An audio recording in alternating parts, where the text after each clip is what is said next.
What's up, Adventure Family? It's been a while since I posted anything more than a short, so I thought I would tell you about the last 38 days that I've been in this small Kentucky town that I walked into homeless with a 50-pound backpack and a dog. Alright, starts out. I was staying at the baseball field, kind of walking into town during the day, feeling it out, getting a vibe for the place. Real quiet town, not a lot happens, people move slow, there's no rush here. Okay? Talking to people, you get an idea of like how people communicate, what their speed is. And so I just kind of kept coming into town, going to the Dollar General and to the grocery store. And on Friday, a week of me being in town, staying at the ball field, I was hiding from thunderstorms, quite honestly. They were happening every day, and after 82 days on the road, and like 16, 17 rain days, I was tired. I was honestly questioning whether or not my walk, what I set out to find, my peace, my people, my place, I was starting to question whether or not that was possible. Or if I was just walking to like my death, basically. And cops kicked me out of the ballpark down there on Friday during thunderstorms. And I had no other choice than to either start walking out of town, or at the time I had been telling all of you that I needed to stop and make some money to upgrade my backpack. It was falling apart, being held together by wire. It was a $45 Walmart backpack. Dude, it got me 450 miles. It did its job. I started at one side of town, and the town's only like 2 miles long. So I started at one end, and while sitting at the gas station hiding from the rain, I'm looking at a flower shop across the street, and I was like, okay, I don't see that they have a greenhouse behind their building, but maybe they have a greenhouse just on the outskirts of town. Maybe I'll go to ask there. I walk in and I talk to him, and old man's a vet. There's a lot of vets around this area. And his wife are really nice people. They didn't have a greenhouse. They didn't have any work that I could do for 10, 20, 30 bucks. But the old man handed me 20 bucks, and he goes, I know it ain't much, but I hope it helps. And the fact of the matter is, it's like that paid for Boots and I's food, his food for like the next week, but that bought me a couple days worth of food, so it did help. It gave me a little bit of peace of mind, you know what I mean? Like, okay, even if I do have to walk up out of here, I have some food for my backpack. All right, cool, we got that. Let's go to the next place. Well, they stopped me before I actually got out the door and said, hey, well, the hardware store next to us, that's flooded twice. The lady had just gotten it cleaned up and it flooded again. I'm talking her store and her lumber yard. So I was like, absolutely, is she around? Do you know? I'll go over there. No, she's not, but I'll give her your number. So I wrote my number down. Walk out of there, and I'm like, okay, that's progress. You see, you have to put things into the ether. You have to put things into the universe to be able to receive things from God in the universe. So I keep walking, and I walked into a couple different stores, and it turned out that like 2 or 3 of them were very uninterested in my story, and fair enough. They just said no work, and I was like, all right, man, have a good day. And then I walk into the herbal shop, the last open shop that looks like they might have an opportunity, but also because they had crystals in the window, and I wanted a crystal. Oh no. Where's my crystal, Boots? What'd you do to it? You didn't chew my crystal, did you? Mister, I chew everything. I don't know what you did with it. It was sitting right on my right on my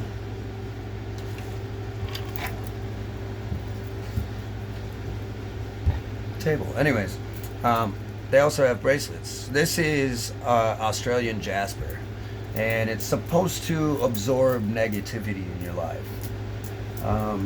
My friend that helped me start this journey and dropped me off, drove me 9 hours down to Missouri from Minnesota.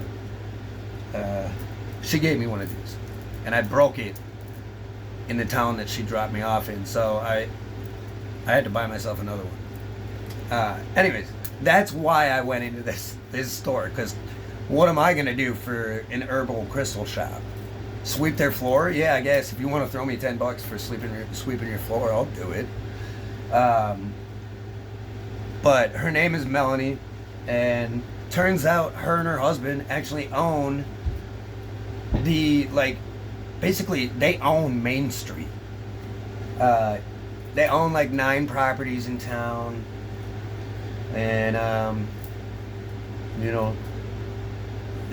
they're fixing up their storefronts up there because they're opening up ice cream shop, and they got a business partner up there, Daryl. He owns like 7 properties in town.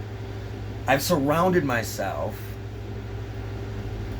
because of these people, I've surrounded myself with successful people. People that were once alcoholics or struggled with addiction and depression themselves. And they understand where my story is at, where I'm at in my journey with, like, I'm really done with that way of life, the shit that I did to myself. I'm trying to make better changes, and at the same time, I'm trying to show you what some faith in yourself,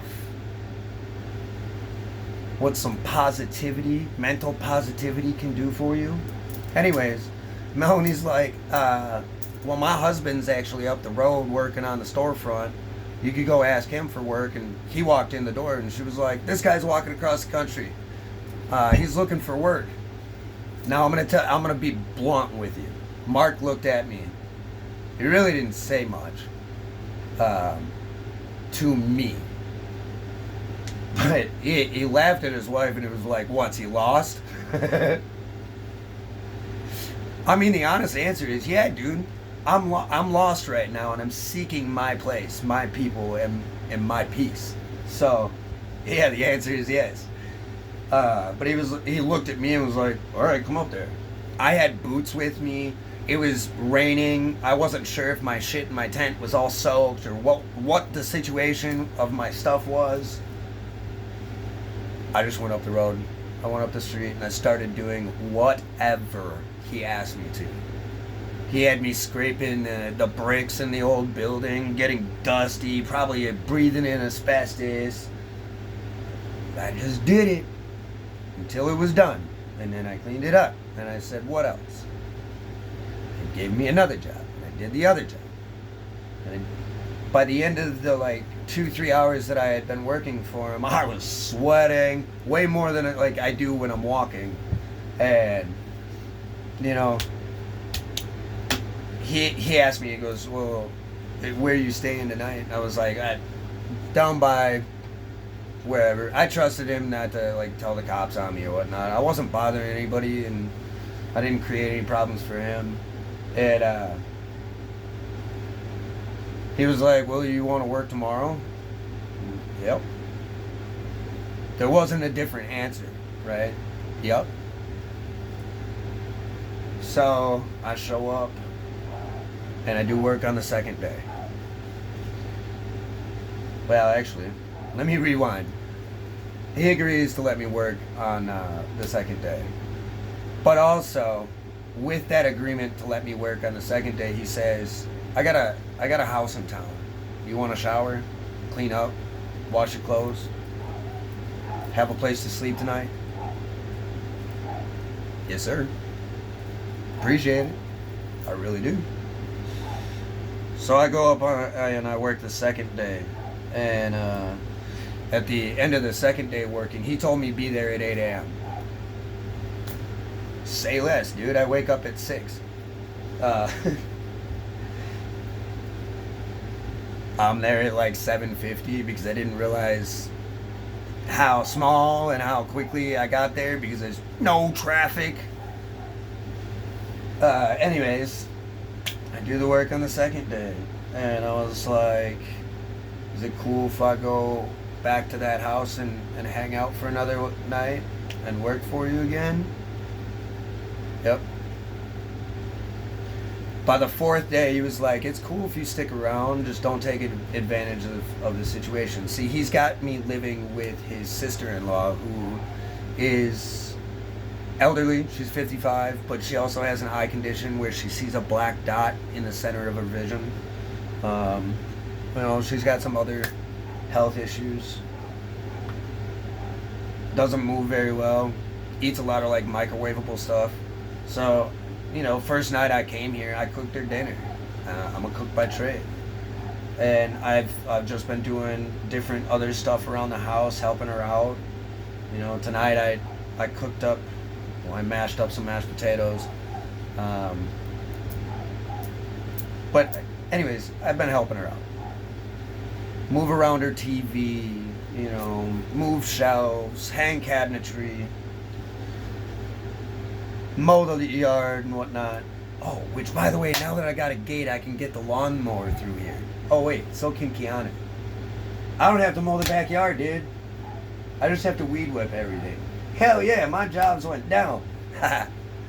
Sorry.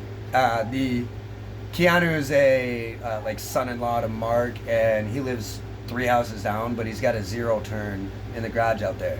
But he couldn't get in to mow the backyard that we just built a fence for. See? Another thing. I'll get to that. Anyways, off topic. He kept me coming around, and then he owns his own home improvement business. And he was like, we got work down there I could use you for, and okay, I'll go wherever, dude. I don't care. You're giving me opportunities to better myself, and all I have to do is go sweat and do some physical labor. Say less, dude.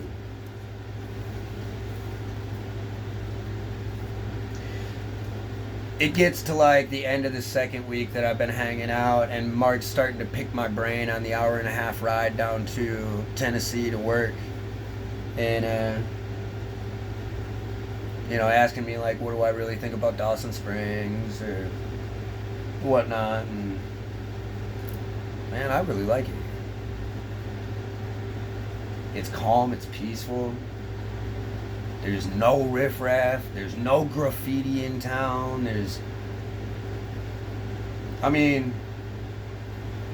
You got your crackheads and meth heads everywhere, but for the most part, that stuff's not out in the open. Alright, cool. Well, hey, if you're gonna stick around, I could probably use you down, in Tennessee. I don't go down there every day, so you wouldn't be working every day of the week. Okay.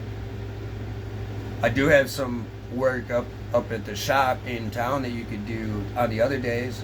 Okay. By the third week, he was like, all right, well, if you're sticking around, dude, and you want to build out that shed that's behind the house, if y'all haven't seen this, it's messy right now because I don't have trash bags, and Boots also knocked over the trash. But I have a couch bed and, an air conditioner right there. I'm going to end up insulating the whole thing and putting wood on the walls. Mark's got all the materials for me and whatnot. And he's like, if you're going to do that, $250 a month in rent for that place. And then I'd be able to give you like 28 hours of work a week. I pay you this dollar amount. I'll be honest with you, dude. I'm making the least amount of money I've made since I was 18 years old, 19 years old. But you know what's more valuable to me than the money that I'm making? The opportunities that I have. See, if it wasn't for my attitude about the opportunities that I have, the money would matter to me. Because with opportunity, you don't feel sucked down. The life doesn't feel sucked out of you just because you gotta go to work. By the 4th week of being here, see, I've only been here in town for 38 days. He offered to sell me some property in town. Now, the property's a piece of shit, to be honest with you. As far as like properties go, it's overgrown with trees, it's a damn forest, and there's a house in the middle of it that has to come down. But the foundation of that house is still good. Few $1,000s. You pay me $250 a month until that's paid off, it's yours. Are you kidding me, dude? Hold on. You met me like 26 days ago.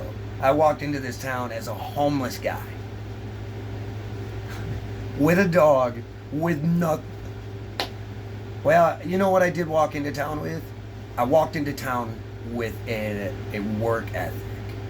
With dedication and determination and a good frickin' attitude.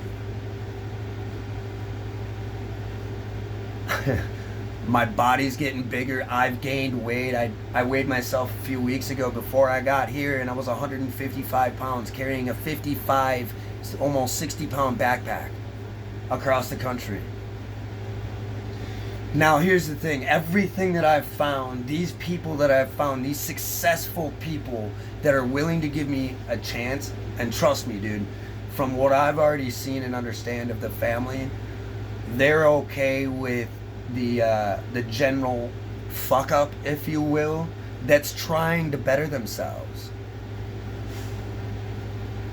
You know what I mean? But if you make decisions that are costing you the opportunities, right? If I start like telling Mark that I don't want to go to work, all of this goes away. All of the opportunity that I have goes away.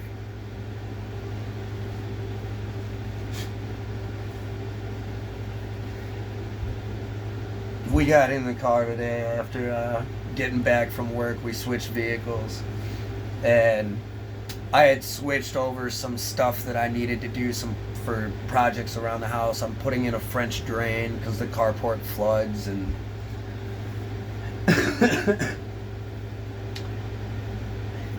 we go to pull out of his driveway on the farm, and he's like, "Anything else, son?" That, I don't know if he necessarily meant it like that, but he knows enough of my story to know that I don't fucking like my dad. My family completely, I guess, disowned me, but I also disowned my family. I actually disowned my family before they ever disowned me. And, you know, these people know I'm an open book. These people that I'm around right now, they've heard my story. They know how I think about certain situations, scenarios, the beliefs that I have about things, and they accept me. Daryl, Mark's business partner, I went up there to do some work because I asked Mark, are we working Friday this last week? And he was like, "No, I'm busy. I'm doing stuff." Oh, okay. I don't care. Like, if you don't have work for me, you don't have work for me. If you do have work for me, let me work. So Daryl's opening the ice cream shop, and he's in there doing little projects, and he wanted me to do some painting and everything. And I basically told him I didn't want to get paid hourly for the couple little projects that I was doing, because at the end of the day, it's painting. I gotta stand around and wait for the paint to dry, shit like that. Like, I kind of feel bad taking a decent amount of money for being able to hang out, bullshit, go smoke whenever I get done painting and I have to let it dry, whatever. You know what I mean? I was like, dude, I don't even care if you pay me $20 for this. Saturday we worked, and I was truly slacking, and I'm not gonna lie, I was drinking, and I know he could smell it on me. He stopped drinking. He's a former vet, you know. So he knows the people that I'm around have also dealt with this, like with their own demons. themselves, right? With their own darkness. Because everybody's darkness is dark, right? If I turn off the lights in here and I cover this up, this is dark, right? Everybody sees this as the same darkness.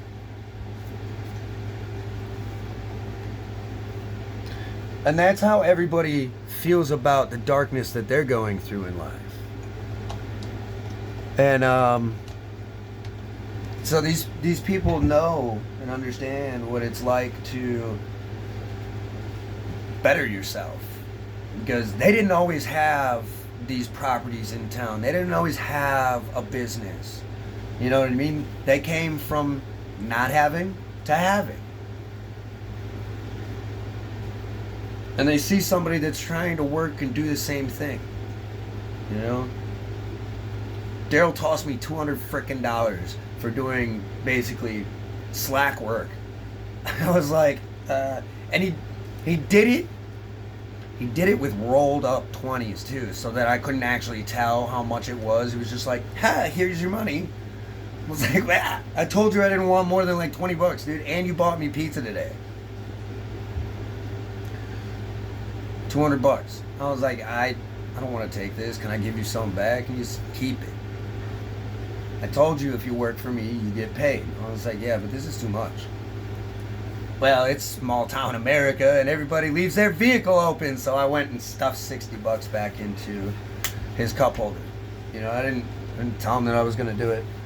And then I went and spent another $60 of that money that I didn't feel like I necessarily earned, and I gave it to Alex, Mark's daughter, who just recently got $1 million loan to buy out a boarding kennel for dogs and grooming center. When I tell you I've surrounded myself with incredibly successful, determined people, hardworking people, these are good people. Anyways, I went and paid for Bandit $60 to get groomed. Here's the thing is, I had called Alex like a week before, and I was like, Alex, Bandit needs to be groomed. He's got poop on his little Pomeranian butt, and it's not sanitary for Susie. She doesn't have but $100 left for the month, and I only could probably spare like 40 at this moment in time. So I went and knocked on their door because, like I said, they live 3 doors down, small town. And knocked on their door on my way back from working for Daryl that Saturday, this last Saturday. And I handed him $60. And I was like, this is for Bandit. Keanu, Alex's boyfriend, husband, guy, baby daddy. I don't know what they call each other. He was like, this is 60. And I was like, I know. And I just walked away. See, I bring all of those things up not to talk about like, oh, look at me, look at how I gave away. It's not that. I did that because along my journey, my 82 days, people gifted me. They got me to where I was. They showed me that people are kind and things are better than they actually seem a lot of times. If you just let life, keep putting one foot in front of the other, and don't let anybody tell you you can't because they wouldn't or couldn't, or you shouldn't because they don't believe in it or believe in you. I've been blessed so many times that I felt like $80 was good for the work that I did. So here's $60 back, man. I will go take this other 60 and use it to spend on Bandit. Karma is why I did that. Character is why I did that. We went to the dump today, me and the work buddy, like 4 different times, and the last time we went, we had actually stopped by his house and filled up the dump trailer and went out there to dump a ton of his stuff. Well, he was entirely too honest with the lady at the dump, and turns out you have to pay to dump personal stuff. Well, he didn't have his wallet on him, and she wouldn't let him. Uh, she wouldn't let him put it on Mark's business dump account, and something told me to grab the cash. I have money on my cash app, but something told me to grab the cash today. So, stop it, get out of the chicken. I was like, dude, I got it. And, you know, the buddy that I work with, that specific buddy, he's not necessarily well off with money. You know what I mean? Like, he's not low money like me, but you know, he's got a lot more bills than I do, and he's got a family, and so I just told him I didn't even want to hear it from him on like when or what he was gonna say about it. I handed it to him. I let him get done talking to her, and before he could say anything, I was like, I know you'll pay me back. I don't even care if it's this week. Just whatever, dude. And karma, acts of kindness, compassion, empathy, those are things that bring you blessings in life. Though that's how I operate, and that's why I've received, at least my belief, that's why I've received the blessings that I have along the journey, and why God or the universe has blessed me with exactly the situation that I was desiring. And I talk about how I did it in such a short time because I'm fucking surprised about it. But I'm also very proud that at the end of the day, who I believed I am was true. And I can go do and be what I want and accomplish whatever I want. Some people say that that's cockiness. Here's the thing.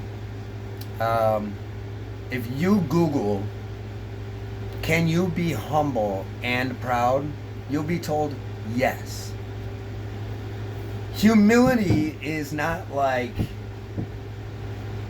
self-deprecating, right? Being humble doesn't mean you self-deprecate. Being humble is about knowing and accepting your strengths and your weaknesses. Stop. Won't lick my armpit. Weirdo. It's about accepting your strengths and weaknesses and not thinking that you're better than anybody else. I don't think I'm better than any of you. I'm just a dude with a dog who had a little bit of fucking determination to set out and seek something in the unknown of the universe, and just believe and have faith that what I was seeking was out there and that I was going to be led to it. And lo and behold, it was true. So if you want to take my content and twist it into some like negative, oh, he's so cocky, this, that, the other thing, no, I'm fucking proud. And I have my own personality. I'm not a people pleaser. I'm pretty frickin' blunt. At times I piss people off, and that's because people are allowed to get pissed off.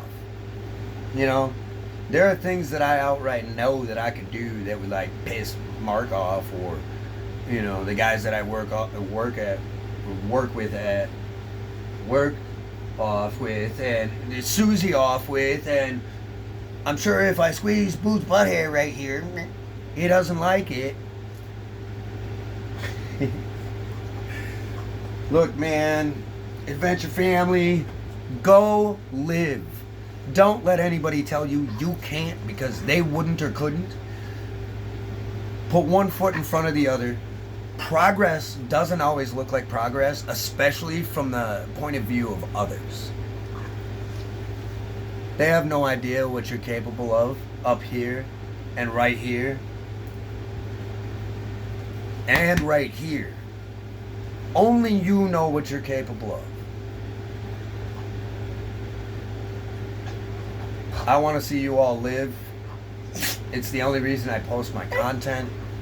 I don't... Stop! I don't care about getting rich or famous. I don't care about gaining subscribers. If I cared about gaining subscribers, don't you think I'd post different content? Stuff that would probably go viral and I'd gain subscribers? I don't really care. I really, truly don't care about subscribers. I don't care about money either. If I did, I would have asked Mark day one how much he was paying me. Instead, I allowed him to tell me 3 weeks later, after I had been working for him all that time, how much he was truly paying me. I wasn't keeping track of my hours. I wasn't doing any type of math when he would give me a whole dollar sum. I just accepted what the universe gave me. What God gave me. Go accept what the universe and God have in store for you. Pay attention to your divine signs.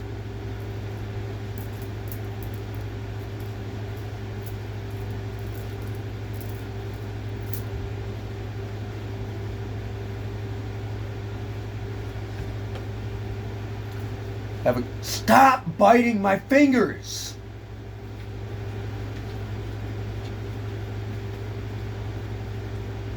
Bad boy, sit. Thank you. You know you're not supposed to do that.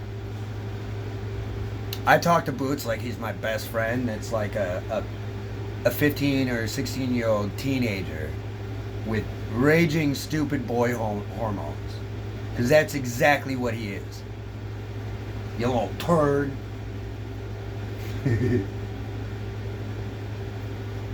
What? You want to go outside?